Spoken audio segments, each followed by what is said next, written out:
All right, hello everyone, and welcome to today's video. Of course, it's today. You're watching it.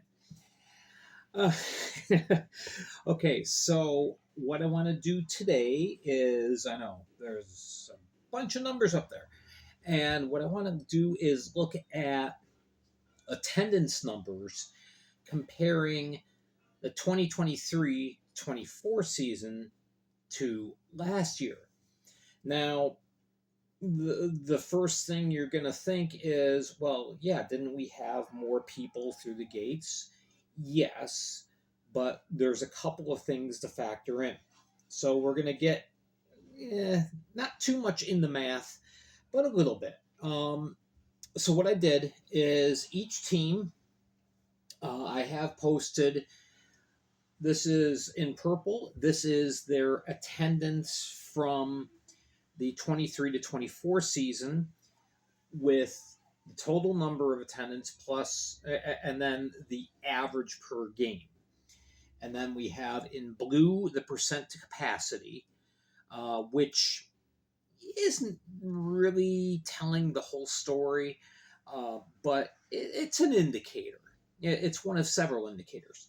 The numbers in either black or red is the percentage of change, and that's what I want to focus on more than anything else in this.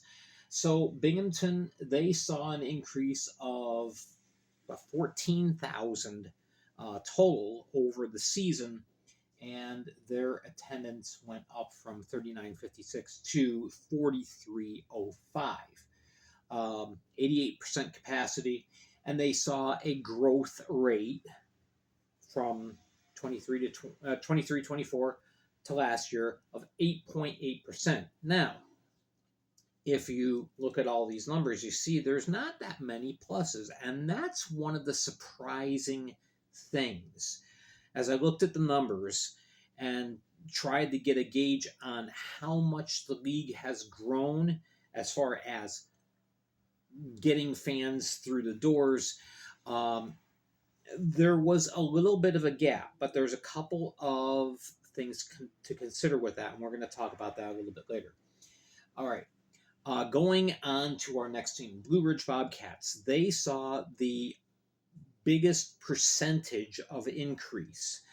Year one of their franchise, 36,000 plus made their ways through turnstiles. Last year, it was 46,000 plus, an increase of 13.2%, by far the best in the league.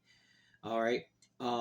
Now, these 11 teams that I'm showing, we're going to look at the other three because you're probably the first question is, well, where's Monroe? Didn't they lead the league in attendance? Yes, but they didn't have a team in 23-24. So the three new teams this last year, I have on a separate board, which we will see. All right. So 40.1% to capacity.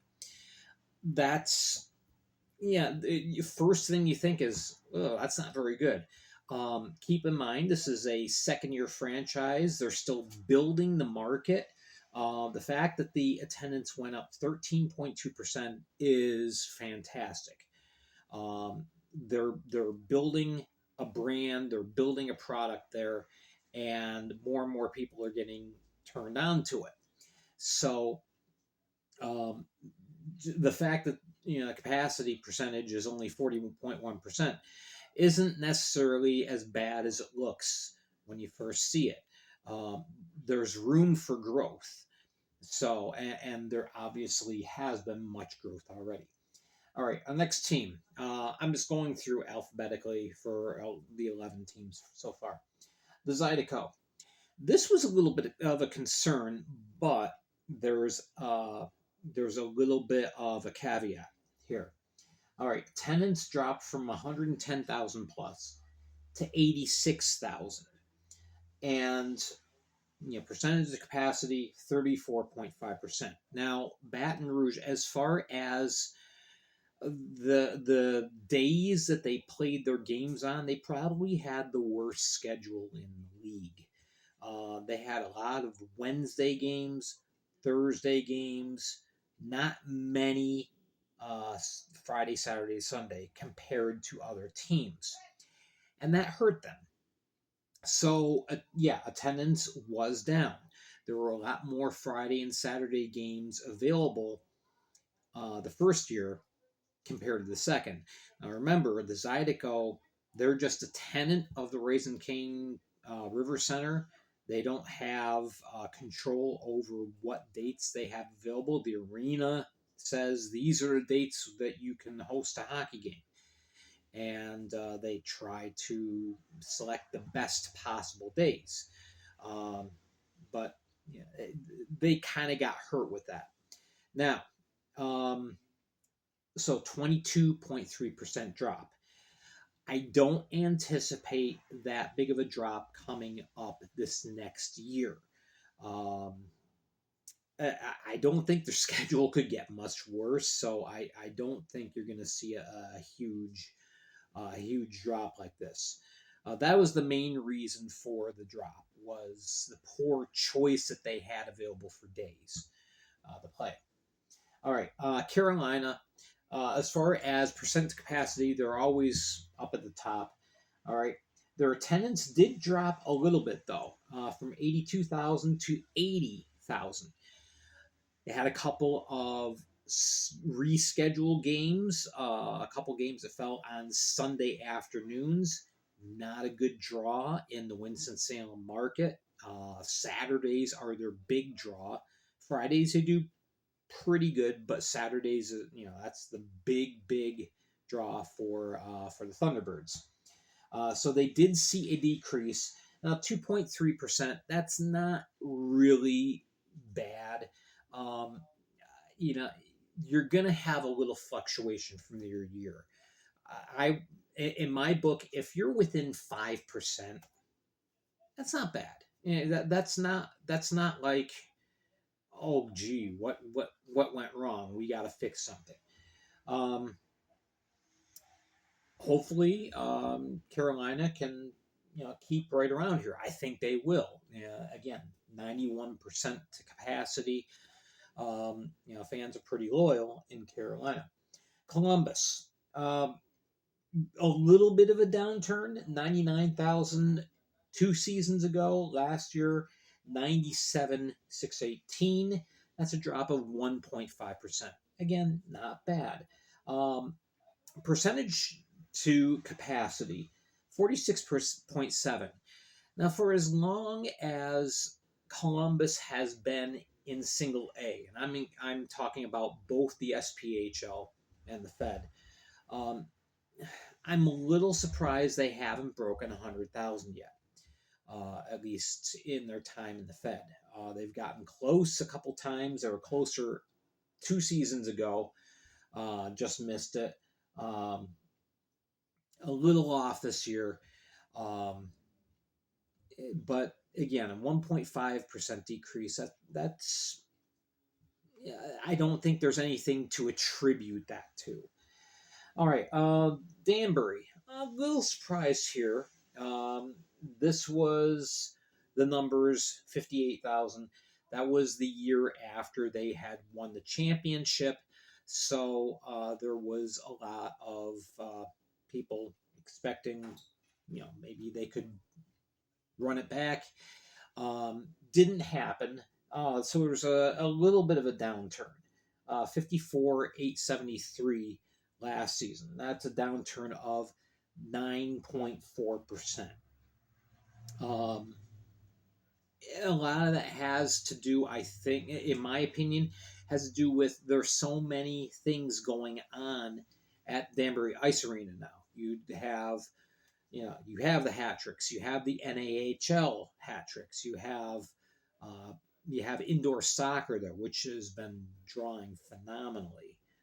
Really big draw there. So people's attention may be drawn a little thin. So you have a little bit of a downturn. I think Danbury can turn that around. Now, I've got some asterisks here for HC Venom. Of course, HC Venom, they're now PD Ice Cats. But remember, the year before this last year with the HC Venom, they were the Elmira River Sharks. And so that's why you see such a disparity between the numbers. Two things to consider.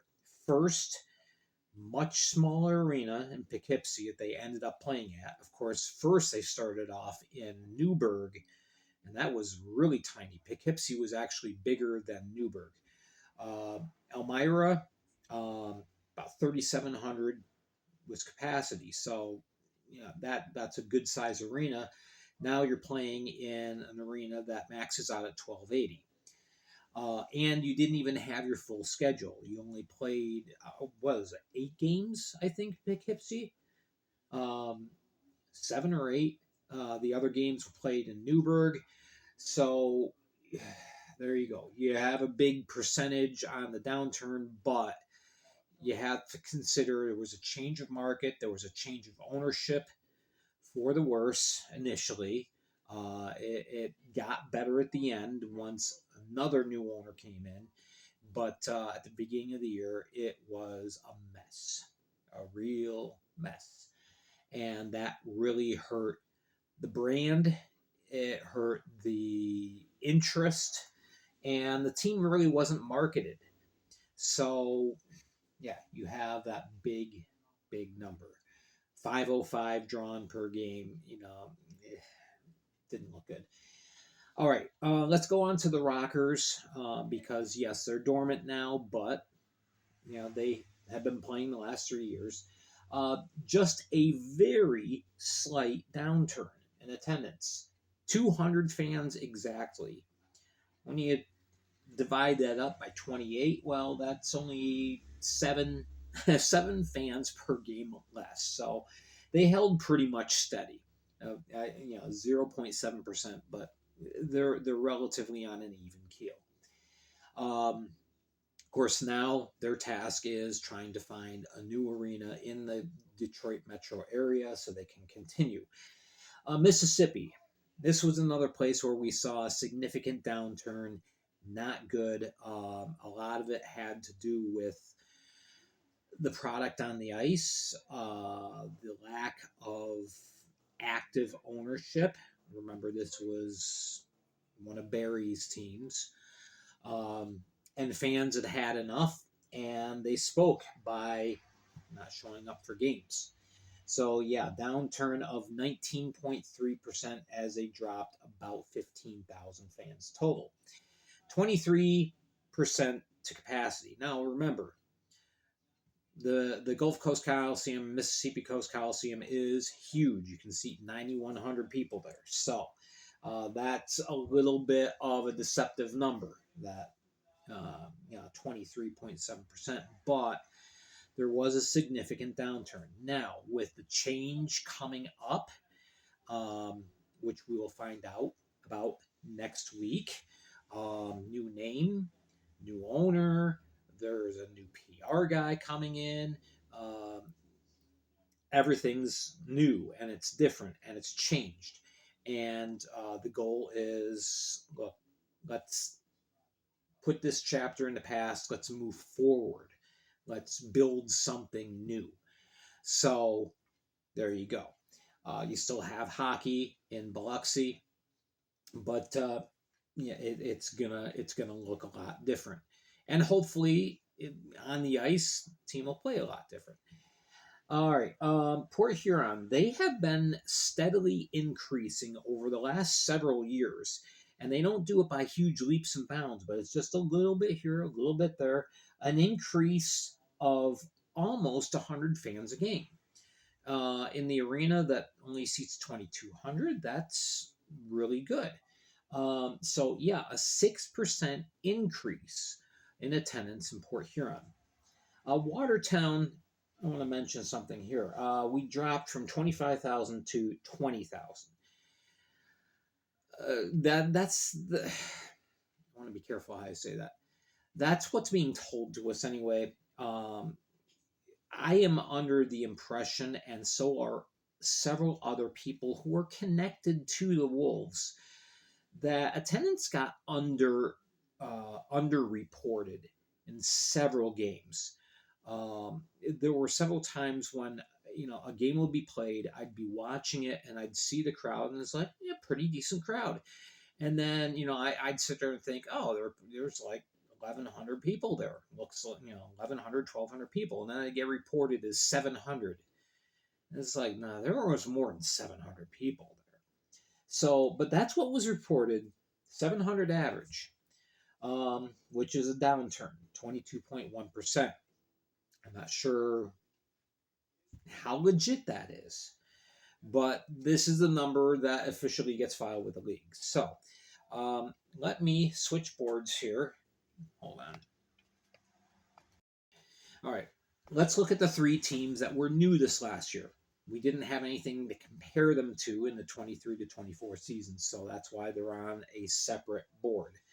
All right, we have the Athens Rock Lobsters. They successfully drew 100,000 fans.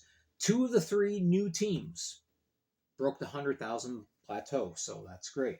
67.9% capacity. And again, they were another team like Baton Rouge that were hurt by a lot of midweek games. They had a fair amount of Friday and Saturdays, but they had a lot of Wednesday and Thursday games. There was like 5 weeks in a row where it was Athens versus Columbus on Wednesday, and that hurt. So they still drew 37, 33 per game, pretty good. I see if they can get a better schedule this next year, that attendance should go up. Those attendance numbers should go up. The Dashers, 28,000, 43% capacity. Yeah, not great. Obviously, a poor product. Didn't help.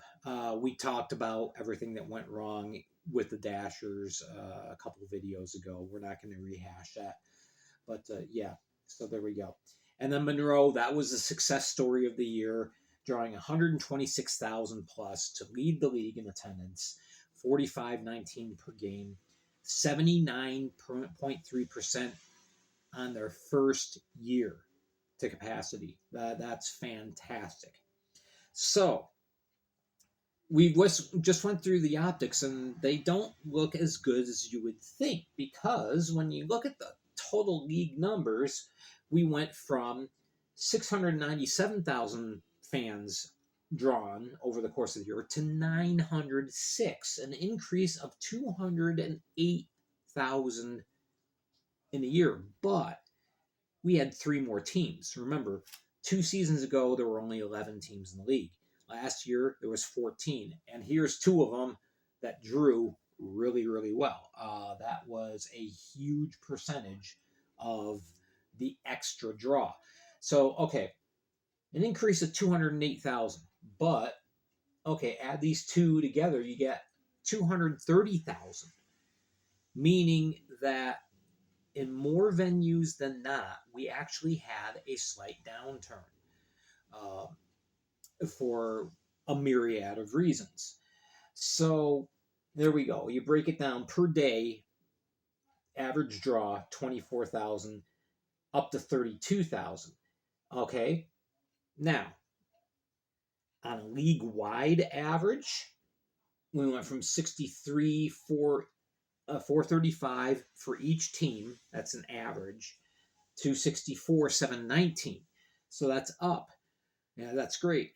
But again, that had you had Binghamton, Athens, and Monroe doing a lot of the heavy lifting.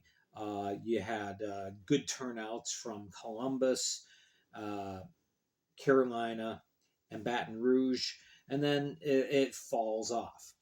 So league wide, numbers look better than when you break it down team by team. Now, as we look forward to next year, all right, we've got three new teams. We don't have the Dashers, we don't have HC Venom, we don't have the Rockers. So those were three of the lower drawing teams. You look at the possibility. This is capacity numbers. Topeka 77, 73. Now, my understanding is they're going to start off just filling the lower bowl, and if there is more demand, then okay, open up the upper bowl, start bringing in fans. So with the lower bowl, attendance is around 3,600 capacity for the lower bowl. That's still a good turnout. I think Topeka could most likely get near to filling that lower bowl on a regular basis. That would be great. That would be a boon for the league. PD, all right, 75-26 in the Florence Center. Um, that that obviously, first year team, it's going to take time to build, but Parker Muscal hit a home run with Monroe. Maybe he can hit a home run with PD as well, with attendance and with drawing fans in. I know he's already working very, very hard on marketing, on getting corporate accounts, bringing those in, doing a much needed revitalization to the arena, to the ice plant, locker rooms, and the offices, everything. It's all going to be upgraded. So he's making a huge investment, hoping it's going to pay off like it did in Monroe. So we'll see. Now we have Indiana. Yes. Now they've been saying 1050 with capacity. As I've studied the Hamilton Center, the rink, I don't see how you can get more than 900 in. I'm sure they have the license to get, to have capacity at 1050, which is what they've been reporting. But I'm going to go with the safer number. 900, I think, is the realistic number that you can get in there. And Indiana's been doing a bang up job with marketing, with selling this product to the community. Hey, you got a professional hockey team in your own backyard. They've really been going gangbusters with this. So I think they can get fairly close to this average. If they replace, if you will, numbers wise, what HC Venom drew this last year, well, you're already gaining. You're going from 505 average to 700, maybe 800 a game. There you go. A modest increase, but an increase nonetheless. So, last year I did a video in the summer. Can the FPHL draw a million fans? I don't know if a million is realistic for this next year, but we did have 900,000. I definitely think 950 is very, very realistic, especially with these two markets with larger arenas. You have some teams that are on the up, and getting built up, like the Bobcats. The Prowlers, again, have been making gains every year. Maybe you have a rebound in places like Columbus and Danbury. 950, 975,000 could do it. Maybe a million. I think that'd be a little bit of a stretch, but who knows? 9 of the 14 teams this next year have the arena capacity to break 100,000. Now, they're not all going to do it, but there's the potential, there's the possibility, there's the room for that growth, and that's big. That's really big. So hopefully when we break things down next year, next summer, looking at each team, hopefully we see some more increases rather than decreases like we did this year. Again, nothing huge. We didn't have any gigantic losses, with the exception of the Zydeco, HC Venom, for a multitude of reasons there, and Mississippi. Uh, those were the big drops. So hopefully we can see a rebound this next year. So there we go. There's a little bit of a breakdown. I know it's a little math nerdy. Um, that's me. So I hope this was informative as far as kind of gauging how well the league is growing, how well it's doing in its markets, and hopefully, again, we have a little bit of a turnaround in some of those places, and hopefully in other places like Blue Ridge and Monroe and Athens and Binghamton and Columbus. Hopefully, we see more fans come through the turnstiles. Drawing 100,000 fans in each city, it's possible. All right, there we go. There's our video for today, looking back at very recent history. And so there you go. Tuesday, news and notes will have an announcement as far as Mississippi, everything that's going on, and we'll be leading up to Baton Rouge having their big announcements later in the day after I post news and notes. That'll come after, but then I will try to post something on Facebook. Wednesday, Hockey 101, our first one for beginning and newer fans. We're going to start off, give you the basics of the game of hockey. And we'll be talking about what is icing, what is offsides. It's the two most common stoppages in the game. What's the deal there? So make sure to tune in for that. All right. Thank you so much for watching. I appreciate it. Make sure you're hitting like and subscribe. I found out 60% of you who are watching these videos aren't subscribed. Please subscribe and hit the notification bell so you can know when a new video has come up. You're obviously watching, and I thank you for that. Become a subscriber. All right. I am Gary Ryan for the Fed League Flash. Have yourselves a wonderful rest of the weekend.